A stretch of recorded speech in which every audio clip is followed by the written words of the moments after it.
If you have never used watercolors, or if you have found them frustrating to use, here are a few simple techniques that will make them easy to manage.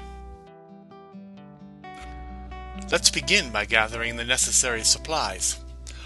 For my watercolors, I'm using a set from Crayola.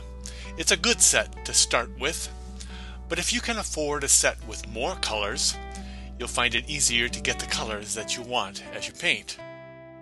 For brushes, you probably don't want to use the brushes that sometimes come with student watercolor sets. Get a watercolor brush with a nice spring to it. I'd recommend starting with 3 brushes. A number 4 round brush for small areas, and a number 6 or a number 8 round brush for larger areas, and last of all a 1/2 inch flat brush for backgrounds and washes. Watercolor paper comes in 2 main types, hot pressed paper and cold pressed paper. The hot pressed paper will have a harder, smoother, less absorbent surface. The hard surface makes it easier to re-wet paint that has dried and move it around on the paper. It also makes it easier to paint small areas and details. If you like, you can also use Bristol board paper instead of hot pressed watercolor paper.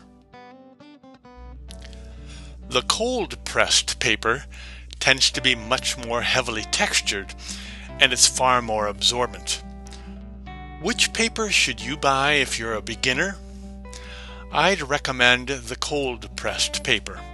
One of the problems beginners have with watercolors is that the water starts to puddle and set on the paper. So absorbent paper can help solve that problem. The third thing you'll need is a board to tape your paper onto. You can buy an expensive drawing board like this one, but I find that cutting a small piece of 1/4 inch masonite to a size a bit bigger than your paper works just as well, and it's a lot less expensive.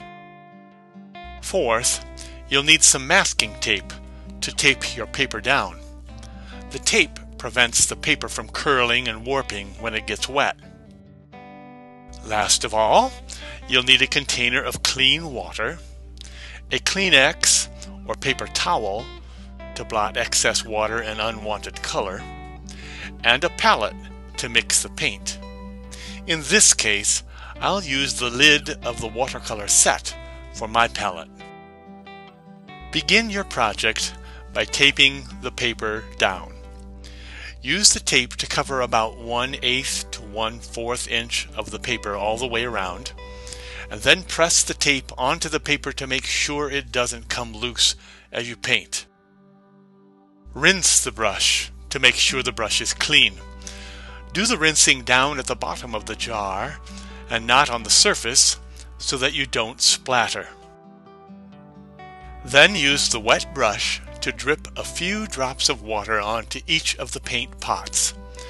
You want them moist before you begin. Brush water over the entire paper. This helps prepare the paper for the paint and helps prevent the paper from bubbling. If your paper becomes dry as you paint, re-wet each area before you paint. That way the paint will stay on the surface and you can move it. If you paint on dry paper, the paint will get sucked into the paper and you will lose control. Now it's time to load the brush with paint. Dip the brush into water. Wipe the brush so it's not dripping wet.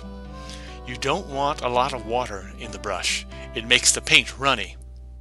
And then brush over the paint pot a few times to load the brush with color.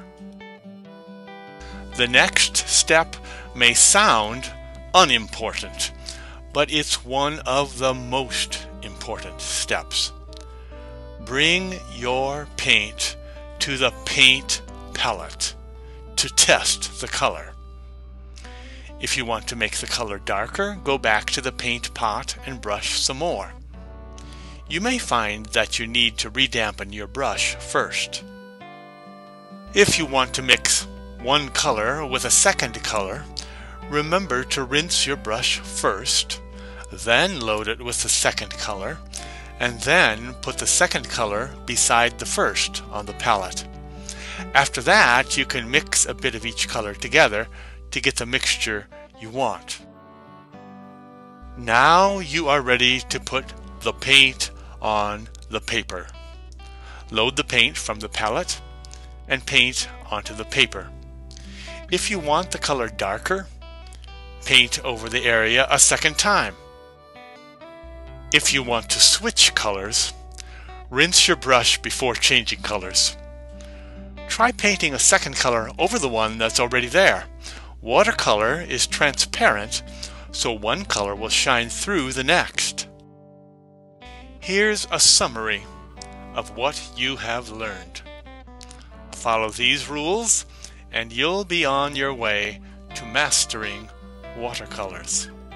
Have fun with this creative medium.